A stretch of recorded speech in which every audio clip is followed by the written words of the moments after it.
제가 전도서 원고를 그 조이 북스에 다 이제 보내고 나서 한 달이 되도록 연락이 안 와가지고 이 원고를 도저히 출판을 못 하겠는데 차마 저에게 연락을 못 하고 있는 게 아닐까. 그래서 너무 걱정이 됐어요. 그래서 제가 전화를 해봤거든요. 했더니 편집장님이 3초 이내로 전화를 받으시더니 원고가 너무 좋다고. 너무 글이 좋다고 그래가지고 행복한 한 주를 보냈습니다. 그리고 어제는 베트남 친구 도트리에네에서 이제 저희 가정을 초대했어요. 그래가지고 저희 가서 열심히 놀았는데 도트리에네 걱정이 이제 서울에서 이 외국인 근로자들을 채용한 이 회사에서 사장이 마음에 안 드는 베트남인이 있었나 봐요. 그래가지고 그 회사를 이제 고발을 해버려가지고 어쩔 수 없이 출입국 사무소에서 나와서 다 조사를 하게 된 거예요. 그래서 비자가 없는 사람들은 다 추방을 당했다는 그런 소식을 듣고 도트리에네도 되게 마음이 조금 불안한 그런 상태에 있었어요. 그런데도 불구하고 우리를 불러서 이제 베트남식 요리를 막 또 정말 막 많이 해가지고 저희를 대접을 했거든요. 그럼 제가 느낀 게 뭐냐 하면 함께 먹고 마시는 그 자리에는 베트남 사람도 없고 한국 사람도 없고 피해자와 가해자도 없고 함께 둘러 앉아서 이렇게 먹고 마시고 즐거워하는데 정말 그 안에 새로운 질서가 창조되는 그 기쁨이 창조되는 그런 느낌을 받았어요. 그래서 제가 아이가 이제 미나가 저한테 원래 잘 안 왔거든요. 어제 막 너무 저를 친밀하게 생각해가지고 막 기대고 등에 올라타고 막 이렇게 애교를 부리는 거예요. 그래서 제가 등에 있는 애를 팔을 이렇게 잡아가지고 앞으로 돌려 너무 좋아해가지고 한 10번 했는데 팔이 빠져버렸어요. 애가 팔이 아프다는 거예요. 그래서 너무 당황스러워가지고 어떡하지? 나는 정말 우리 애들 팔이 빠진 적이 한 번도 없어가지고 너무 당황스러워가지고 막 얼굴이 파랗게 질려 있는데 병원에 가자고 해서 이제 병원에 데리고 가서 금방 이제 사탕 하나 쥐어주니 다 됐다고 가시라고. 그래서 어제 좀 그런 기쁨과 또 당황스러움이 교차하는 그런 밤을 보냈었습니다. 오늘 이제 설날 설교를 뭘 할까 이렇게 고민하다가 저희 전도서나 또 성경의 여러 본문들 이게 설날이나 추석이나 같이 모여서 적은 숫자의 사람들이 모여서 예배 드릴 때가 있잖아요. 이럴 때는 새로운 설교를 하는 것보다 복습을 하는 게 좋겠다 이런 생각이 들었어요. 그래서 우리가 이 들었지만 또 까먹고 있는 그런 어떤 삶의 지혜나 또 하나님의 말씀들을 다시 상기하고 그러면 좋겠다는 생각이 들어서 많이 고민하다가 이제 전도서 8장을 여러분과 함께 나누려고 마음을 먹었습니다.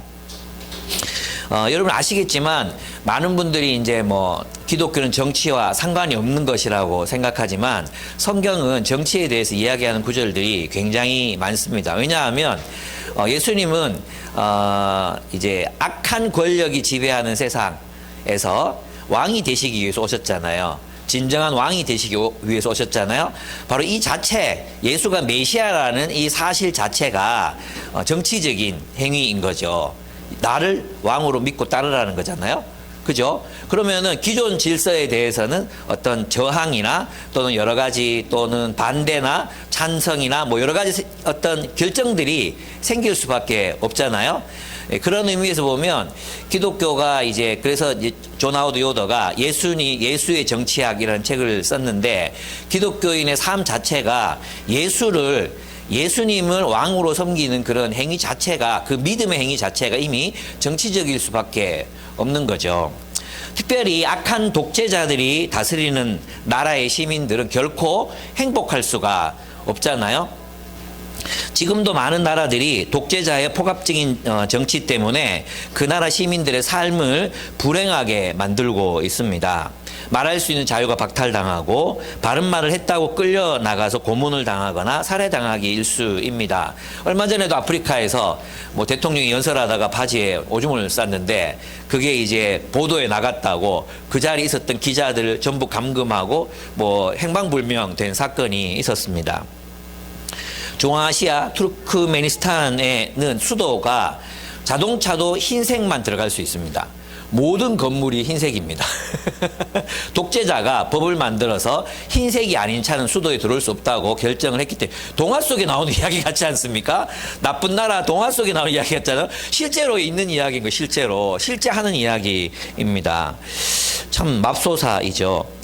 그래서 톨스토이는 그렇게 말했습니다. 하나님께서 사람들이 자신에게 무엇이 필요할지를 모르게 하셔서 모여 살게 하셨다. 모여서 살면 서로에게 필요한 것을 나누기 위해서는 정치가 필연적으로 수반될 수밖에 없습니다. 그리고 정치가 있는 곳에는 권력 관계가 필수적으로 생겨날 수밖에 없는 것이죠. 그래서 나쁜 사람들이 하는 나쁜 정치는 사람들을 불행하게 만들 수 있습니다. 또 메시아 예수의 정치, 메시아 예수께서 다스리시는 선한 사람들의 지혜롭고 정의로운 정치는 사람들을 행복하게 할 수도 있습니다. 우리가 아시다시피 전도서는 굉장히 현실적인, 정말 성경 중에서도 가장 현실적인 책이라고 할 수 있습니다. 이 전도서 8장은 특별히 이런 이 세상에 한계가 있는 또 악에 물든 그런 정치 권력과 하나님의 백성들 사이의 관계에 대해서 말해줍니다. 코엘렛이 살았던 이 현자, 지혜자가 살았던 이 시대는 왕이 지배하던 시대였습니다. 아시죠? 예, 이스라엘 왕들 중에는 선한 왕은 한 2명 정도밖에 없었고 한두 명 정도밖에 없었고 나머지 대부분의 왕들은 다 악한 왕들이었습니다. 그 당시는 지금은 달라졌지만 그 당시는 왕들이 절대적인 권력을 가지고 있었습니다.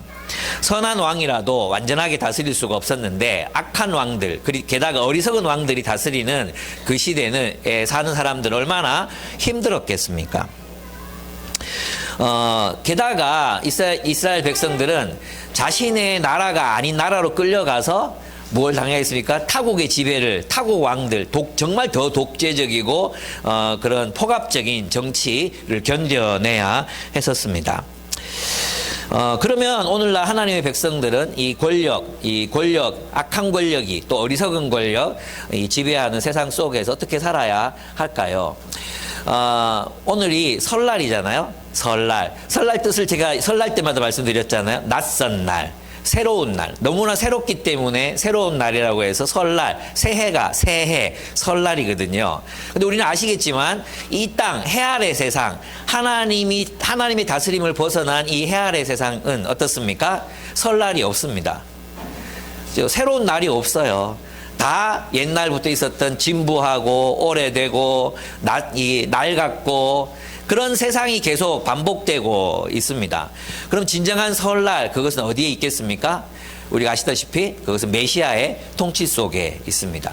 예수께서 다스리시는 삶, 예수께서 다스리시는 공동체 안에서의 삶, 그 삶만이 진정한 설날, 날마다의 설날을 우리에게 선사할 수 있습니다. 그러면 이제 문제는 뭐냐 하면 우리는 여전히 하나님 나라는 유배지에서의 하나님 나라를 살기 때문에 날마다 낯선 날 이 공동체 속에서 살 수 있지만 이 세상의 권력 속에서 우리는 어떻게 살아야 되는가? 우리가 세상과의 권력을 떠나서 살 수 없잖아요. 한국이라는 땅에서 살아야 되고 윤석열 정부가 지배하는 이 나라에서 살아야 합니다. 국가뿐만 아니라 여러분들도 각각의 직장 속에서 여러분을 다스리는 또 악한 권력 혹은 어리석은 권력, 좋은 권력과 살아야 합니다. 교회도 마찬가지입니다. 여러분이 숙지기가 있고 리더들이 있고, 그죠? 이런 권력 관계가 어디서든 존재한다는 것입니다. 문제는 이 통치를 예수 그리스도의 통치를 따라 살아갈 것인가, 아니면 세상의 통치를 따라 살아갈 것인가, 이것이 문제가 됩니다. 그래서 첫 번째, 이제 세상에서 우리가 어떻게 살 것인가 했을 때 1절에 보면은 전도서에서 지혜로운 사람은 사물의 이치를 아는 사람이라고 말합니다. 1절 읽어보시면 어떤 사람이 지혜 있는 사람인가, 사물의 이치를 아는 사람이 누구인가, 이렇게 번역되어 있습니다. 여기서 사물은 그냥 물건, 물리를 말하는 것만이 아니라 사건, 사물, 말씀, 사람, 이 모든 것들을 다 지칭하는 그런 말입니다. 이치라는 말은 히브리어로 페세르라는 단어입니다. 성경에서는 꿈의 해석 혹은 수수께끼의 해법을 일컫는 그런 말입니다. 이걸 영어로 번역하면 인터프리테이션이 됩니다. 이렇게 얘기하니까 여러분이 처음 듣는 설교 같죠? 그죠? 들었던 설교 같습니까? 예, 낯설게 하기가 실패하는 순간이네요. 예. 그 지혜란 어떤 특정한 상황에서 어떻게 행동해야 될지를 아는 것. 특정한 상황 속에서 어떻게 행동해야 될지를 아는 것이 바로 지혜입니다. 그래서 지혜로운 사람은 자신이 처한 상황을 잘 해석함으로 그에게 맞는 말, 맞는 선택, 맞는 행동이 무엇인지를 알고 대처하는 사람이 지혜로운 사람이에요. 그럼 악한 권력과의 관계에서도 마찬가지죠. 악한 권력과의 관계에서 지혜로운 사람은 그 권력자와의 관계성 속에서 자신이 행할 어떤 행위를 선택한다는 뜻이에요. 그래서 무턱대고 그저 막 이렇게 대들거나 한결같은 행동이 아니라 그 특정한 상황, 특정한 인물에 맞게 이제 대처해서 행동할 수 있는 것을 지혜라고 성경은 이야기한다는 것입니다. 그래서 권력자와의 관계에서 자신이 처한 맥락을 잘 해석해서 지혜롭게 한다는 것, 그것은 무엇을 의미하겠습니까? 그것은 권력자에게 주어진 힘을 인식하는 걸 말해요. 그래서 여러분들이 왕과의 관계뿐만, 우리 왕이 없으니까 왕과의 관계뿐만 아니라 이런 직장 상사와의 관계, 또 가정에서 부모님과의 관계, 또 여러분이 만나게 되는 여러분보다 나이가 많은 어떤 사람들과의 관계, 이 모든 관계들에 적용될 수 있는 그런 말입니다. 코헬렛, 이 지혜자는 뭐라고 말하느냐 하면 1절 하반절을 보시면 지혜는 사람의 얼굴을 밝게 하고 굳은 표정을 바꾸어 준다라고 말합니다. 여기에는 두 가지 해석이 있어요. 첫째는 뭐냐 하면 지혜를 가진 사람은 그 지혜 자체 때문에 지혜를 가진 사람의 얼굴이 환하게 빛난다는 거예요. 마치 저의 얼굴처럼 이렇게 환하게 빛난다는 뜻이에요. 그런 의미가 한 가지가 있고요. 두 번째 의미는 어떤 뜻이냐 하면 지혜로운 사람은 상대방, 즉 권력자 또는 타인들의 얼굴을 밝고 빛나게 만들어 준다는 뜻입니다. 그가 가진 지혜로 어떤 삶의 해법, 문제 해결책 이런 것들을 제시해 주니까 상대방의 얼굴이 해처럼 빛나게 된다. 이 두 가지 해석이 있습니다. 근데 이걸 종합해서 생각해 보면 지혜로운 사람은 어떤 얼굴을 가지느냐 하면 해같이 빛나는 얼굴이란 뭐냐면 하나님의 얼굴이거든요. 해같이 빛나는 얼굴은 하나님의 얼굴이에요. 하나님의 얼굴은 어떤 의미냐? 지혜로운 사람의 마음은 하나님이 가지신 지혜와 하나님이 가지신 사랑과 인애, 그 인애로 이제 얼굴이 변해요. 그 얼굴로 다른 사람들을 대하니까, 그죠? 타인을, 특별히 권력자들을 대하니까 어떻습니까? 그 권력자의 얼굴도 나에 대해서 환하게 빛나게 된다. 그도 나를 자애롭게 대하게 된다는 그런 의미입니다. 이게 지라르가 얘기했던 거울 이론이에요. 그죠? 내가 웃으면 상대방도 웃거든요. 그죠? 내가 하나님의 인애와 자비의 얼굴로 사람들을 대한다, 타자들을 대한다는 것은 하나님의 헤세드적 사랑으로 타인을 대하는 걸 말해요. 그럼 우리가 하나님의 헤세드적 사랑으로 타인을 대하면 그 타인들도 그 내 안에 있는 사랑 때문에 그의 표정이 바뀌고 그의 얼굴이 바뀌고 사람을 대하는 태도가 바뀐다는 뜻입니다. 그래서 지혜가 지혜를 가진 사람의 얼굴을 하나님의 얼굴처럼 밝게 한다는 의미는 어쩌면 이런 의미일 수 있습니다. 권력을 가진 자 앞에서도 주눅들지 말고, 여러분들 직장 상사나 사장이나 왕이나 뭐 국회의원이나 누구든 힘 있는 누구든 주눅들지 말고 그를 사랑의 마음으로 대할 수 있어야 한다, 이런 의미예요. 여러분이 만나는 시어머니, 시아버지 또는 부모님, 어떤 분들이든지 간에 사랑의 마음으로 대할 수 있어야 한다. 우리 예배 드리고 이제 다 또 본가나 또 외가로 갈 거 아니에요? 가서 어떻게 해야 된다고요? 그분들이 나에 대해서 인상이 찌그러져 있고 힘들고 또 불만이 가득하다 하더라도 나는 그들을 향해서 사랑의 마음으로, 헤세드적 사랑으로 대할 수 있어야 한다. 그것이 지혜라는 것입니다. 그렇습니다. 그래서 리더의 어떤 행사에 불만이 있더라도 불만과 불평으로 굳은 얼굴이 아닌 하나님의 은혜를 머금은 얼굴로 리더를, 또 여러분의 상사를 대하라는 뜻입니다. 비록 이렇게 우리가 행동할 때 권력자와의 사이에 힘의 불균형이 분명히 존재하지만 지혜로운 사람은 그 리더, 그 어머니 혹은 그 상사에게 어떤 영향력을, 선한 영향력을 행사할 수 있다는 뜻입니다. 근데 성경에 보면은 이제 성경에 우리 나타나는 인물들을 보면 그들은 섬기기에 까다롭고 또 무자비하고 또 폭력적인 그런 왕들이 나옵니다. 한결같이 하나님의 백성들이 섬겼던 성경의 모델로 제시되는 인물들은 그런 왕들을 잘 섬긴 사람들이었어요. 느헤미야가 섬겼던 아닥사스다, 진짜 이 폭력적인 왕으로 유명했던 그런 왕이었거든요. 요셉이 섬겼던 이집트의 파라오도 마찬가지였습니다. 다니엘은 세 번이나 왕조가 바뀌었지만 그들에게 선한 영향력을 미칩니다. 그들은 하나님이 주신 지혜로 그들의 왕을 섬겼고 그들의 신뢰를 받습니다. 요셉은 하나님이 주신 지혜로 이집트 왕의 신뢰를 얻습니다. 그리고 이집트 백성들을, 자국의 백성들뿐만 아니라 외국인 이집트 백성들을 어떻게 만듭니까? 이집트 백성들을 기근에서 구출해내는 선을 행합니다. 그리고 모든 땅을 왕에게 이제 귀속시켜가지고 당대 소작농들은 보통 60%, 많으면 80%를 이 중간에 있는 계급들 때문에 다 뺏겼거든요. 그게 이제 우리 조선 말기에도 막 그냥 다 뺏어갔거든요. 예, 뭐 보리 한 대 빡으로 뭐 다 이 반 몇 마지, 논 몇 마지기를 그냥 수탈해가고 이랬던 일들이 기록에 남아 있거든요. 그런데 요셉은 20%의 세금을 내게 합니다. 이것은 그 당대 사람들로 보면 굉장히 횡재죠, 횡재. 민중들에게는 요셉은 그런 일을 합니다. 다니엘은 어떻습니까? 다니엘은 왕권이 여러 번 바뀌었지만 하나님이 주신 지혜로 왕들의 신뢰를 얻습니다. 그리고 이스라엘 백성들의 소망을 주는 묵시의 말씀을 쓰고 또 전할 수 있었습니다. 느헤미야는 왕의 최측근이 될 만큼 왕의 신뢰를 얻습니다. 그리하여 왕의 호의를 받아 예루살렘 성벽을 재건할 수 있는 자원을 공급받습니다. 이방 왕들로부터. 여러분, 그래서 우리가 윗사람 뭐 마음에 안 들 수 있죠. 그죠? 우리의 윗사람들 마음에 안 들 수 있어요. 한계가 있어요. 어리석음이 있어요. 고집이 있어요. 그죠? 그리고 폭력적일 수도 있어요. 직접 때리면 여러분 지금 우리는 민주사회자의 왕정 시대를 사는 게 아니기 때문에 나와야죠. 고발도 하고 해야죠. 그러나 이제 근본적인 그 원리가 뭡니까? 윗사람과 잘 지내라. 윗사람이라도 사랑해라. 우리 한국의 사랑은 내리 사랑이에요. 내리 사랑. 그죠? 그래서 윗사람이 아랫사람을 사랑해야 되는 걸로 생각하잖아요. 아랫사람이 윗사람을 사랑할 수 있어야 돼요. 예, 성경적인 원리로 보면. 그래서 우리가 그 윗사람에게 선한 영향을 미칠 수 있어야 한다는 뜻입니다. 그리스도인은 그렇게 산다는 뜻입니다. 그래서 주님이 말씀하신 것처럼 우리는 비둘기같이 순결하고 뱀같이 지혜로워야 합니다. 요셉, 다니엘, 느헤미야, 우리 이런 사람들만큼 지혜롭게 살 수는 없을 거예요. 그래서 야고보에서 뭐라고 그랬습니까? 여러분 가운데 누구든지 지혜가 부족하거든 모든 사람에게 아낌없이 주시고 나무라지 않는 하나님께 구하십시오. 그리하면 받을 것입니다. 라고 구했던 것입니다. 지혜를 구하십시오.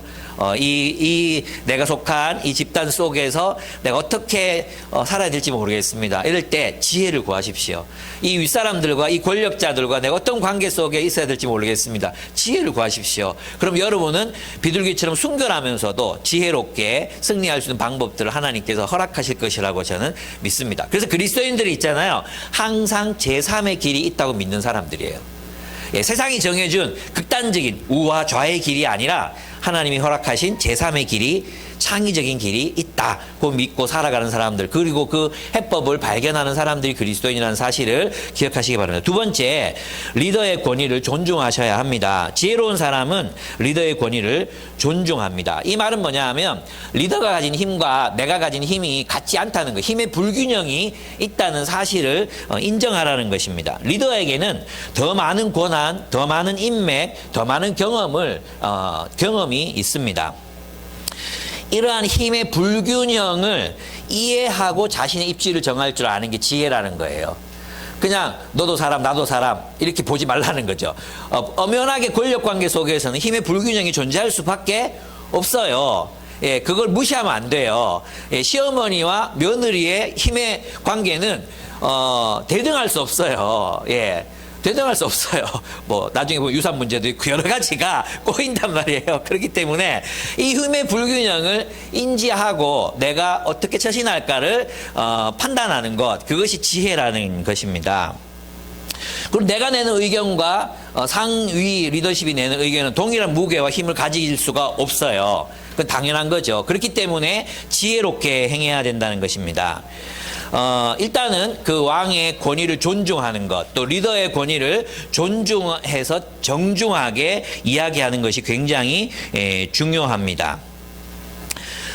그래서 우리는 3절에 보시면 왕이 싫어하는 일은 고집하지 말아야 하고 왕 앞에서는 물러날 수 있어야 한다고 말합니다. 이거는 새번역과 개역개정의 번역이 좀 다른데, 개역개정에서는 왕 앞에서 물러가기를 급하게 하지 말며 악한 것에 일삼지 말라 이렇게 번역했는데, 새번역에서는 왕이 싫어하는 일을 고집하는 것은 어리석은 일이다. 지혜로운 사람은 왕 앞에서 물러날 줄 아는 사람이라고 말합니다. 왜냐하면 최종 결정은 그가 할 것이기 때문입니다. 왕 앞에서 급하게 물러나지 말라는 건 어떤 뜻이냐면, 급하게 물러나는 건 어떤 태도겠어요. 태도를 중요하다는 거예요. 태도가 중요하다는 거예요. 왕 앞에서 급하게 물러난다는 건 화가 났거나 또는 뭔가 캥기는 게 있거나 이럴 때 갑작스럽게 행동하게 되잖아요. 그런 오해를 불러일으킬 만한 태도, 행동을 하지 말라는 것입니다. 그러니까 우리의 동기와 의도만으로 중요한 게 아니라 뭐가 중요해요? 우리의 태도가 중요한 거예요. 태도. 예.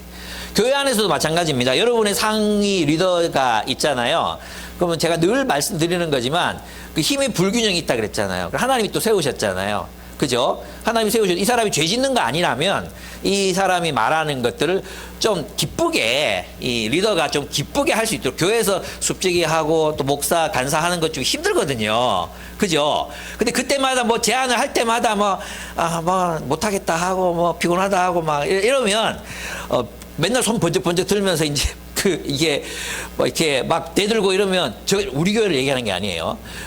여러분도 우리 교회를 얘기하는 게 아니라 이런 상황이 되면 얼마나 힘들겠어요. 그죠? 그래서 좀 죄 짓는 일이 아니면 뭐 리더가 이렇게 하면, 네, 뭐 제가 할게요. 이런 사람을 만나면 있잖아요. 정말 리더 기분이 좋거든요. 이렇게 할까 그러면 네, 그렇게 해요. 이렇게. 그게 지혜라는 것입니다. 아니면 계속해서 갈등이 일어나게 되면 그 공동체가 힘들어질 수밖에 없잖아요. 그죠?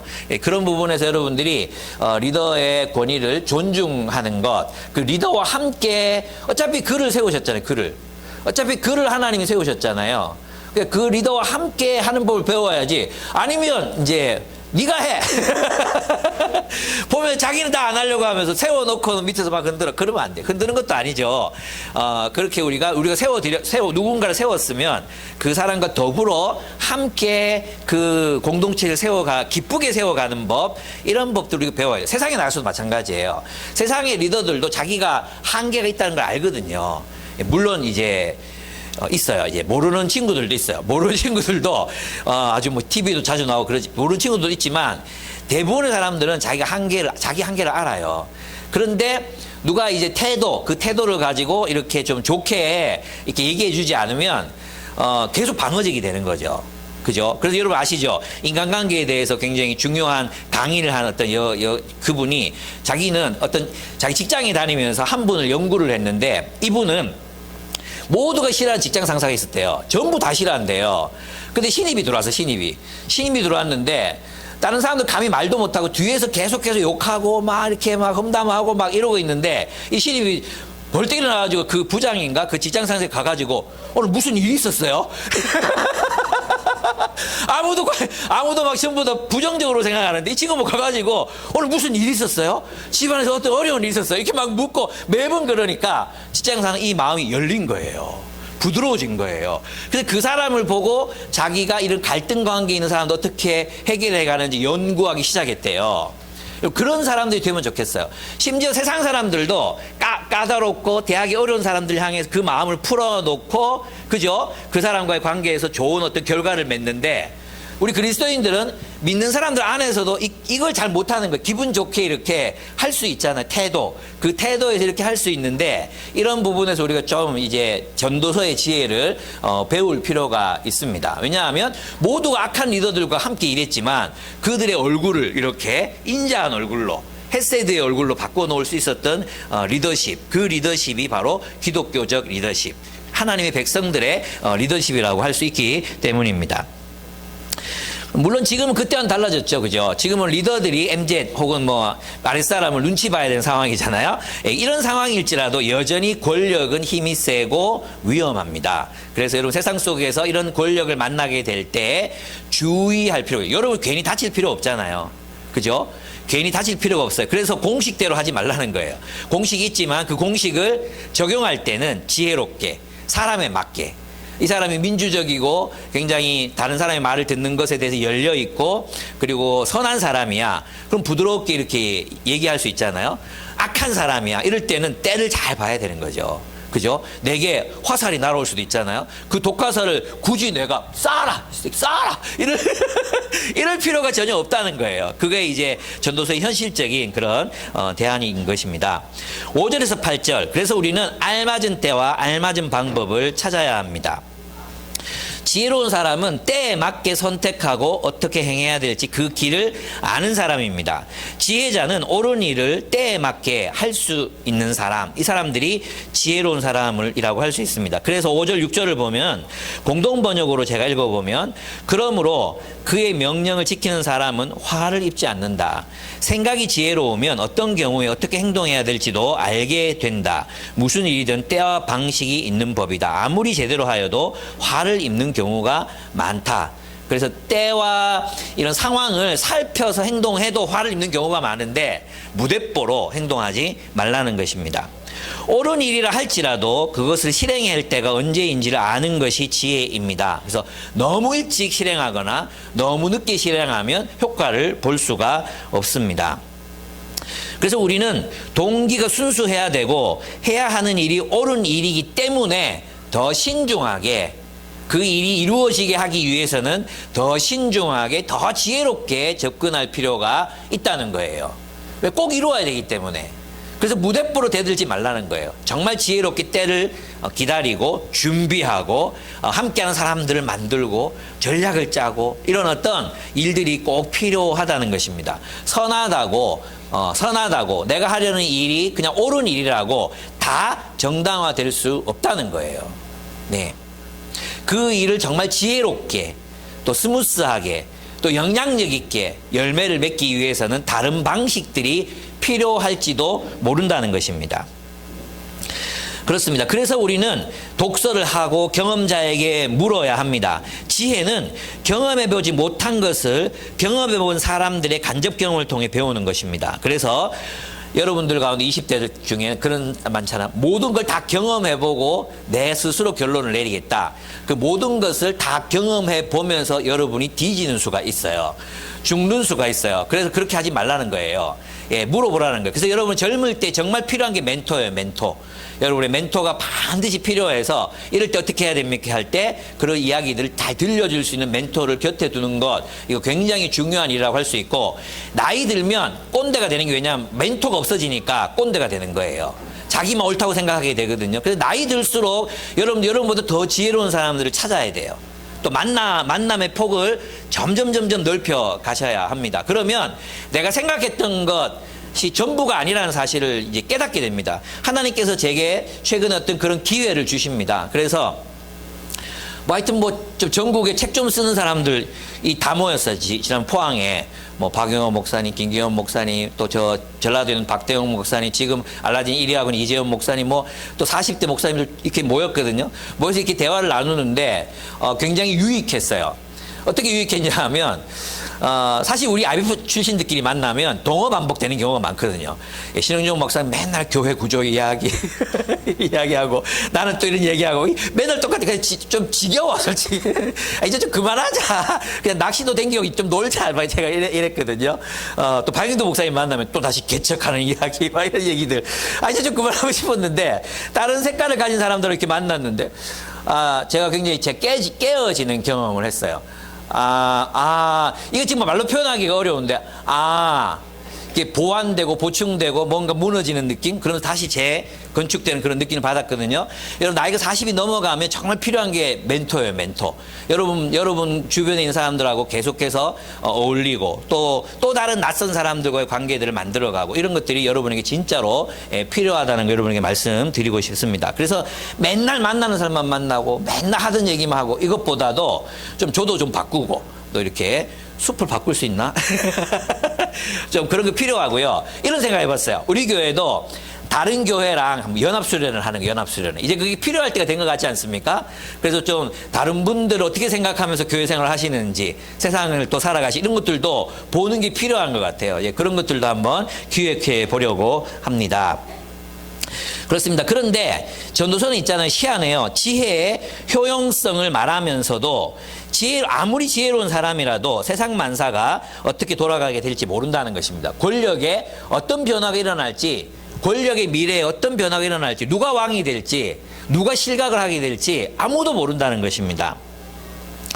그래서 아무리 지혜롭게 대처한다고 내가 위에 있는 윗사람, 또 왕, 직장 상사, 아무리 내가 지혜롭게 대처한다고 해도 모른다는 겁니다. 어떤 결과를 맞이하게 될지, 그게 내게 득이 될지 내게 악이 될지 아무도 알 수 없다는 것입니다. 그래서 이제 전도서를 읽다 보면 짜증이 살짝 날 때가 있습니다. 그래서 어쩌라고, 지혜롭게 살라는 말이야, 아니면 살지 말라는 얘기야, 이런 게 막 헷갈릴 때가 있습니다. 우리는 확실한 답을 원하지만 전도서는 확실한 답을 주지 않습니다. 많은 사람들이 기독교인의 삶이란 확실한 기초 위에 세워진다고 생각하고 있지만, 생각보다 성경은 우리의 삶의 기초는 확실하지 않다고 말합니다. 그렇습니다. 이렇습니다. 확실한 기초는 하나님의 뜻입니다. 예수께서 말씀하셨듯이 예수의 말씀입니다. 이런 거죠. 자, 지혜가 여기 있다. 지혜는 좋은 것이다. 그런데 지혜롭게 살아도, 정의를 선택해도, 하나님의 뜻대로 살아도 너희가 불행해질 수 있다는 거예요. 전도서의 주제는 뭐냐 하면, 너희가 선하게 살고 영적으로 살고 신앙을 따라 살아도, 하나님의 뜻대로 살아도 어떻게 될 수 있다는 거예요? 불행해질 수 있다는 거예요. 불행해질 수 있다. 원치 않는 병에 걸릴 수 있고, 좌천을 당할 수도 있고, 고난을 당할 수도 있고, 배제될 수도 있다. 그럼에도 불구하고 너희는 하나님의 지혜로 살겠느냐라는 도전, 그게 전도서예요. 그래서 제일 마지막 장에 가면 전도자가 뭐라고 말합니까? 심판이 있을 것이다. 너희는 하나님의 뜻을 행하라. 그 하나님의 뜻을, 그 계명을 지키는 삶, 내 계명을 지켜라. 여호와의 율법과 계명을 지켜라고 말하거든요. 무슨 말이에요? 너희가 아무리 세상에서 그 리더에게 잘 출세하고 막 성공지향적으로 살고 올인해서 막 그 리더에게 모든 충성을 다한다 할지라도 미래는 모른다. 거기 충성하지 말라. 이렇게 살든 저렇게 살든 우린 미래를 모른다. 그래서 어떤 선택을 하라는 거예요? 하나님의 뜻대로 살아라. 기왕 그렇게 살아도 모른다면 어떻게 살아야 되겠어요? 하나님 뜻대로 살아라. 그걸 선택할래? 어떡할래? 이 도전이 전도서의 도전이라고 할 수 있습니다. 그래서 있잖아요. 하나님의 말씀과 하나님의 뜻을 잘 알았던 이 하나님의 사람들은 굉장히 다양하게 반응합니다. 요셉은 어떻게 했습니까? 요셉은 이집트 왕에게 반란을 일으킨 게 아니라 이집트 왕을 위해 복무했습니다. 반대의 삶이 있었어요.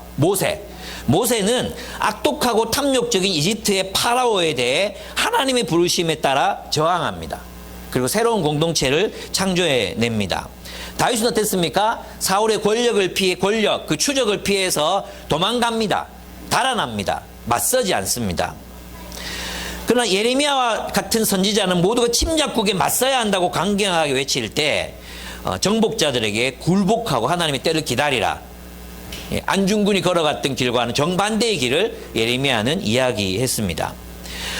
느헤미야와 모르드게 같은 포로기 이스라엘 백성들은 포로로 잡혀간 나라의 번영과 평화를 위해 일하라는 명령을 받습니다. 예수님 어떻습니까? 유대인 권력자들에게 맞서셨습니다. 그들과 다르게 유대 권력자들에게 맞서셨습니다.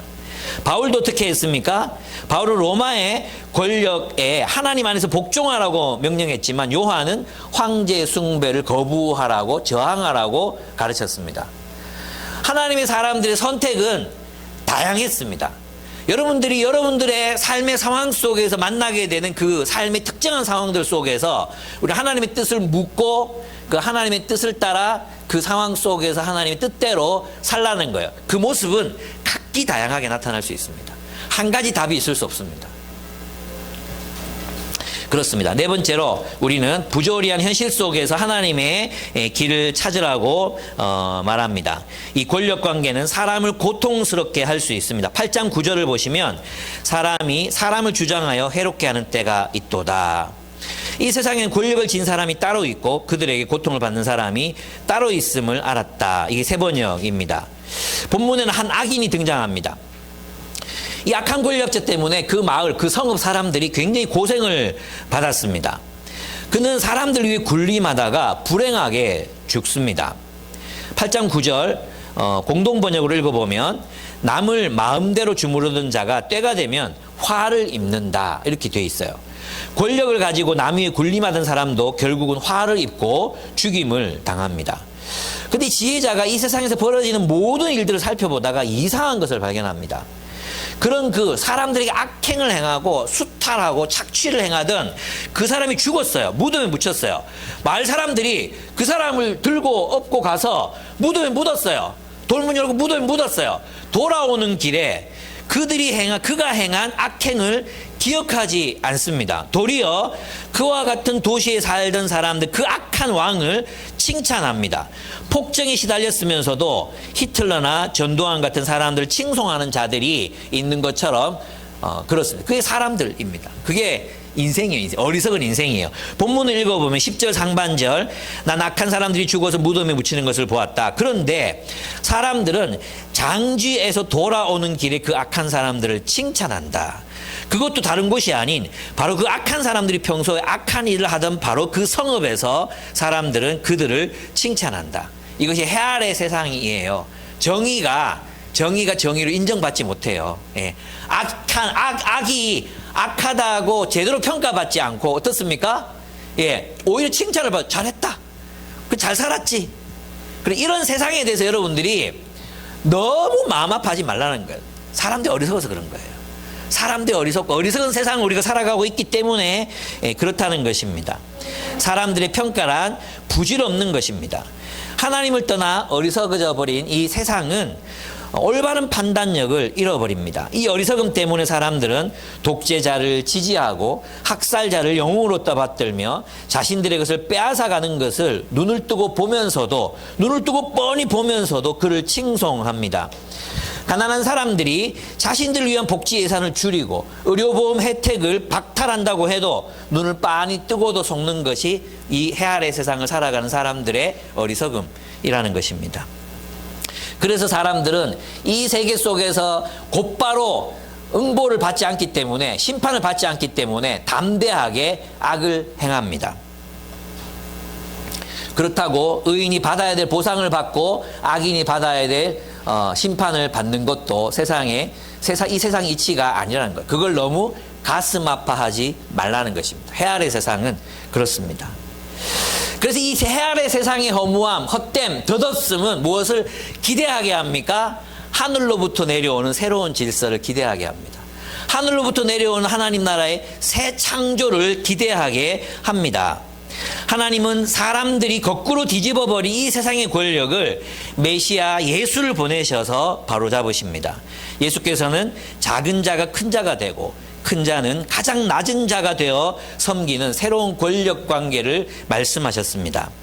그리고 친히 메시아 왕이신 예수님께서는 가장 낮은 자가 되셔서 십자가를 지시고 우리 모두를 위해 자신의 생명을 내려놓으십니다. 예수님 우리를 섬기기 위해 세상에 오셨고 당신의 목숨을 우리를 위해 내어주셨던 것입니다. 그렇습니다. 해 아래 세상의 권력 관계는 허무할 뿐이지만 메시아이신 예수님이 세우시는 이 새로운 공동체 안에서의 세상의 권력 관계는 역전됩니다.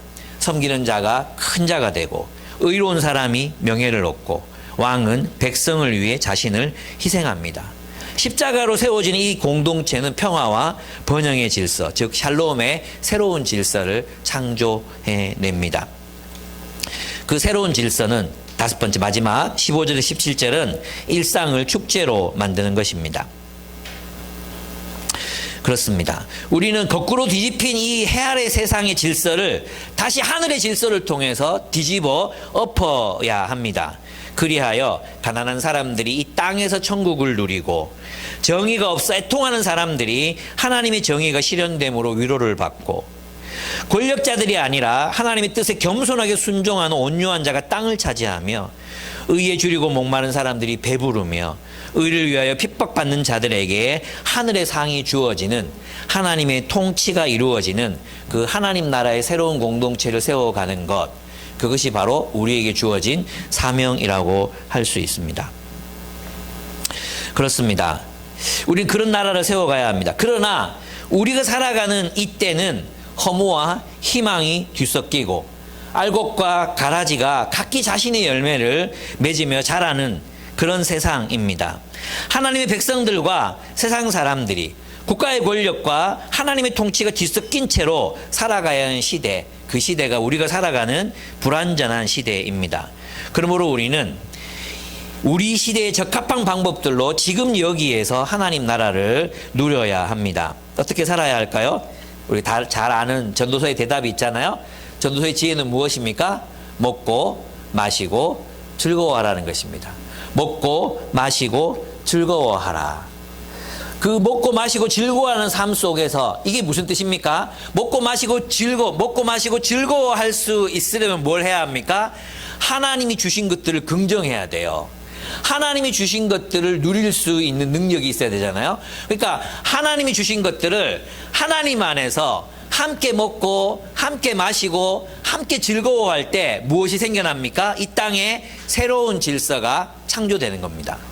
여러분 놀랍게도 있잖아요. 우리가 함께 주님이 주신 것들을 긍정하고 하나님이 주신 선물과도 같은 인생을 함께 먹고 마시고 즐거워할 때 우리와 도티레네가 경험했던 평화, 그 샬롬, 그 풍성함을 우리는 경험하며 누리며 살 수 있습니다. 여러분들이 함께 먹고 마시고 즐거워할 때 하나님이 주신 것들로, 하나님이 주신 이 땅의 물질들, 하나님이 주신 이 땅의 모든 것들로 함께 먹고 마시고 즐거워할 때 이 세상에 하나님 나라의 새로운 질서가 창조됩니다. 여러분 그러므로 하나님 나라를 머리로 누리려고 하지 말고 여러분에게 허락하신 그 공동체 지체들과 함께 좀 즐겁고 함께 좀 기쁘고 행복한 공동체 생활이 될 수 있도록 여러분이 애쓰셔야 합니다. 집에서 좀 초콜릿도 만들어 오고, 그죠? 또 먹을 것도 만들어 오고, 또 때로는 대접도 하고, 집에 초대도 하고, 서로를 기쁘게 할 수 있는, 서로를 기쁘게 하는. 저는 도티레네 이 친구들 집에 가면, 이제 교회도 몇 번 나오고 했으니까 십자가 같은 거 걸려 있지 않을까, 이런 기대를 하고 가거든요. 십자가 없어요. 베트남 사회에서 이제 제사 드리잖아요. 제단이 집에 탁 있어요. 제단이. 근데 이 친구들은 뭘 만들면 우리를 초대해요. 뭘 만들면. 우리 설 전날 얼마나 바쁩니까? 고려 안 해. 절대 고려 안 해. 우리 집에 오세요. 와서 드시고 가세요. 그런 배려 없어요. 무조건 오라는 거예요. 와서 먹고 마시고 즐거워하자는 거예요. 근데 놀랍게도 이제 거기 가면 기쁨이 있어요. 왜 우리 관계는 우리는 서로를 너무 배려해. 우리는 서로의 경계선을 너무 잘 지켜. 그리고 그 한계를 미리 계산하고 아예 한 10m 전, 20m 전까지 계산하고 서로를 배려하려고 하죠. 좀 넘어갔으면. 설 전날 여러분이 만약에 한국의 어떤 가정이 설 전날 며느리 보고 우리 집사람 보고 우리 집에 와서 좀 먹고 가세요 이러면 돌아간 지금 얼마나 바쁜 날이 이렇게 생각할 거 아니에요. 그런 생각 없어요. 와서 먹고 가세요. 오늘 못 오면 설 끝나고 오세요. 나는 우리가 좀 그랬으면 좋겠어요. 우리 너무 점잖게 사랑하고 있지 않습니까? 제가 여러분 요한복음 설명하면서 그런 얘기 했었죠. 예수님께서 뭐라 말씀하셨어요? 내가 네 발을 씻기지 않으면 나는 너와 아무 상관이 없다. 그죠? 그리고 뭐라고 말씀하셨어요? 너희도 이와 같이 하라. 우리는 무슨 말이에요? 우리가 서로의 발을 씻겨주지 않으면 우리는 서로 상관이 없어요.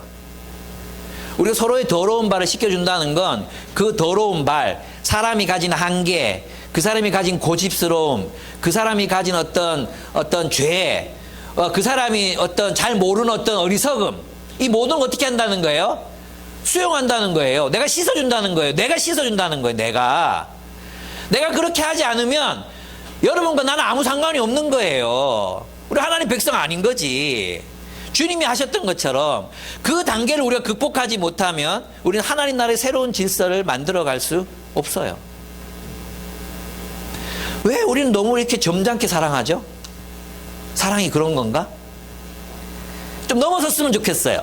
예. 좀 더럽게 사랑해보자. 발 씻어주는 사랑이 뭐 깨끗할 수 있는 사랑입니까? 그런 거 아닐 텐데.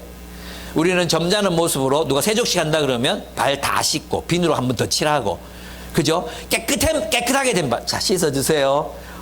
이러잖아. 더럽혀진 발이 아니라. 교회가 그래. 이제는 우리가 서로 이것을 극복해 갔으면 좋겠어요. 향연을 베풉시다. 바베트가 만찬을 베풀었잖아요. 그 만찬을 향유하고 나서 느낀 게 뭐였습니까? 한 장군이 일어나서 그렇게 기도합니다. 그날이 다시 오물 보리니 어서 서두르시오. 태양도 물에 몸을 담그네. 태양이 지고 있다는 뜻입니다. 우리가 편히 쉴 때가 곧 다가오리니 죽는다는 뜻입니다. 천국의 빛 가운데 거할 자 누구랴? 천국에서 다스릴 자 누구며 어둠의 골짜기에서 영원한 빛이 될 자가 누구랴? 시계 속의 모래는 곧 사라지리니. 우리 다 죽어요. 어둠이 낮을 지배하겠네. 세상의 영광은 끝이 오리니 그들의 날은 짧고 바람처럼 날아가네. 우리 인생이 그래요. 주여 당신의 빛을 우리에게 비추사 우리에게 자비를 베풀어 주소서. 이 땅 살면서 지금 당신의 빛을 비추셔서 그 빛을 따라 살아가게 해주시옵소서. 이것이 바베트의 만찬에 나오는 허무한 인생을 살았던 한 장군의 기도였습니다. 바베트는 이 만찬을 위해 1만 프랑, 자신이 가진 전 재산을 단 한 끼 식사를 위해서 다 쏟아 부었습니다.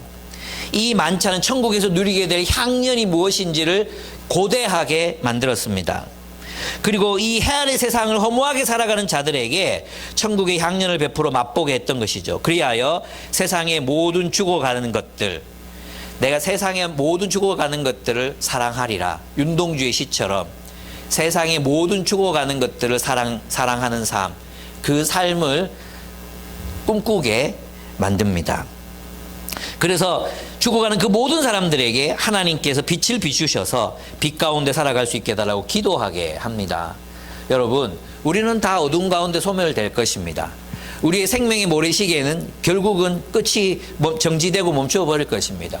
우리가 바라보던 태양은 저 어둠 속으로 지고 말 것입니다.